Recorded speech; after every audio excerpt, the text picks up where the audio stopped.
তো হ্যালো সব ভালোবাসা মানুষের সব কেমন আছে? সবাই আছো ভালো?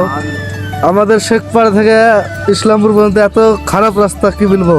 আমাদেরকে ঘুরে ঘুরে আসতে হচ্ছে। দেখো তোমাদের কাছে এই ভিডিওটাই করে দেখাচ্ছি, আর একদিন করবো ভিডিও, তো গোটা রাস্তা দেখাবো। দেখো কত সুন্দর রাস্তা, মমতা বলে এত টাকা দিয়েছে, রাস্তা কোথায় কি করেছে সেটা তোমাদেরকে এর পরে ভিডিওতে দেখাবো। তোমরা ভাবছো এখন আমরা কোন দিক দিয়ে যাচ্ছি? রানীনগর ব্লকে আমরা যাচ্ছি, নবীপুর নটিয়াল লক্ষ্মণ মোড় সেই দিক দিয়ে যাচ্ছি, গদমপাড়া হয়ে রানীনগর এত দূর দিয়ে যাচ্ছি কারণ তোমাদেরকে দেখাবো। চলো, তোমরা আশা করি বুঝতে পেরেছো যে আমরা কিসের জন্য যে এত দূর ঘুরে যাচ্ছি। কারণ আমরা যাচ্ছি, কি বলবো, মমতা খালা যে এত টাকা দিয়েছে মানুষকে রাস্তা করার জন্য, কিন্তু আমাদের রানীনগরের রাস্তা বেজায় খারাপ হয়েছে। কি বলবো, গাড়ি চালাতে ভালো হচ্ছে না, লাগছে যে চলো ভ্যানে করে যাই বা গরু গাড়িতে করে যাও, মেলা ভালো। এই যে দেখতে পাচ্ছ রাস্তা, এগুলো কি রাস্তাতে মানুষ চলার রাস্তা?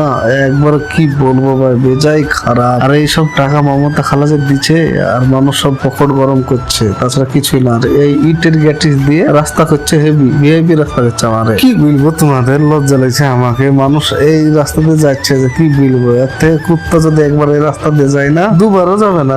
মানুষ 14 পড়ে এই রাস্তা দিয়ে এরকম যাচ্ছে, তাই তো মানুষের কিছু বলতে পারছে না মানুষ পাগলা। এই ভিডিওটা হচ্ছে অনেক দিনের ভিডিও, এটা হচ্ছে ভূমিহীনের ফর্ম জমা দিতে গিয়েছিলাম ভিডিওতে, তাই। আর কি বলবো রে ভাই, যাতা লাইন সামনে যে দেখছি একটা চীনা পরিচয় লোক ছিল, হাতে দিয়ে দিলাম, বকাস করে হয়ে গেল। এখন চলো যাই বাড়ির দিকে, বুঝতে